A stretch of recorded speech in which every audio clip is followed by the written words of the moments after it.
Hello, and welcome back to the fourth episode of the first season of the 1980s version of the Twilight Zone. So this is Little Boy Lost, Wishbank, and Nightcrawlers. So we start off with Little Boy Lost, which has nothing to do with Little Girl Lost, the one in which we have a own personal theoretical physicist, which was a kind of neat idea, I thought. But this is about opportunities lost and decisions made. So they are going to see Beverly Hills Cop, which was released in 1984. So they shot it sort of the year before this came out, I'm guessing. And they have some relationship drama that they have to deal with, of course. Then they go to the zoo and she meets Kenny, and there's one little shot of an elephant. And I'm not an elephant expert myself, but I know that a lot of zoos in the 80s had trouble with sort of a sensory and stimuli deprivation problem for a lot of their animals. And this elephant doesn't look like a happy elephant. I don't know where this footage comes from, but I don't think this is I think this elephant could be quite depressed. They're feeding giraffes by hand. I've never been to a zoo where you're allowed to do that. That's pretty cool. I wonder what kind of dietary restrictions they would have if a zoo would allow every visitor to do that. But it's probably just for the shoot. When they talk about Kenneth's name, but your name isn't Kenneth, or Kenny, and he says, it is whatever you want it to be. Which is literally true for a parent, because they can choose the name of their kid. Of course, the kid can later change their name, but the parent's wish is literally the truth in this. It's kind of weird.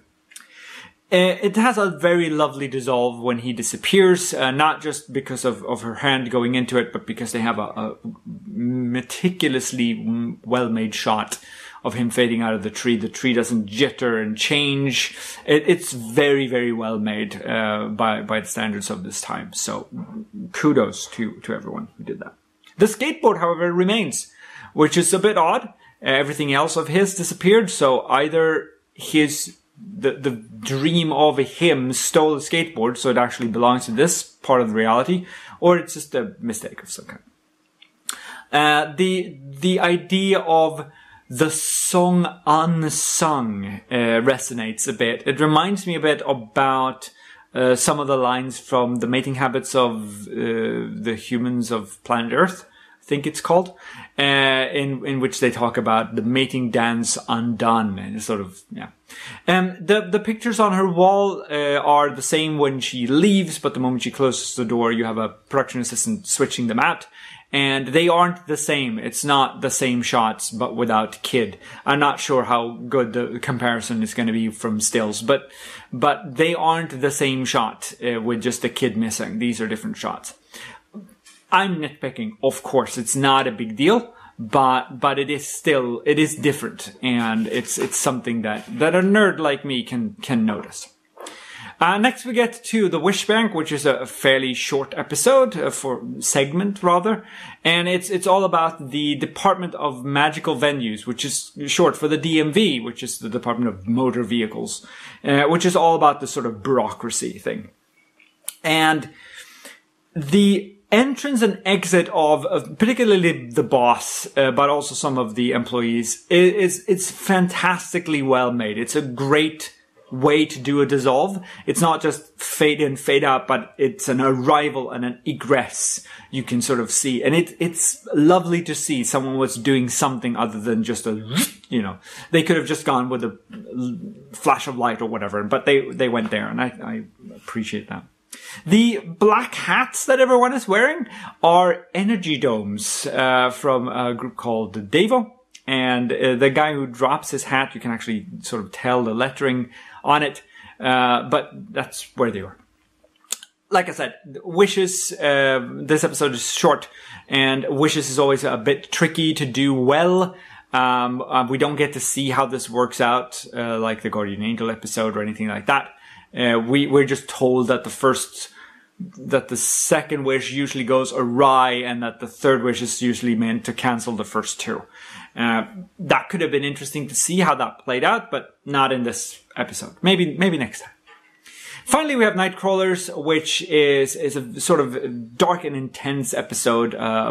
It's very PTSD, Rambo-esque. You have this veteran who's come back from the war and carrying a lot of darkness with him.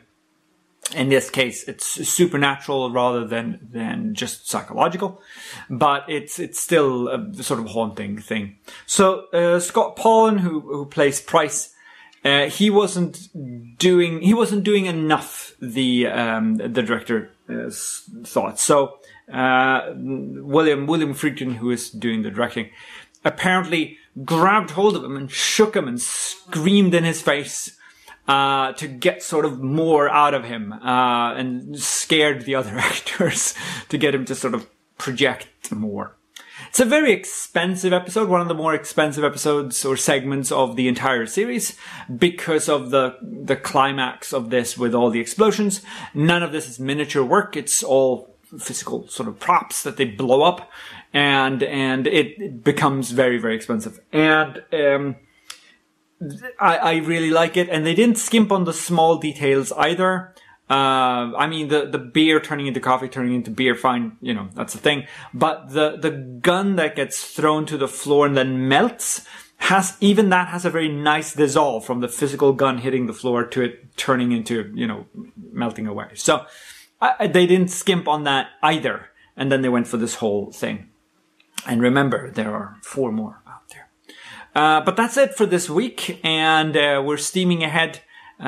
This is the end of disc 1 on my collection of this, and I'm looking forward to seeing you if she dies next week. And take care, and I'll see you then. Bye.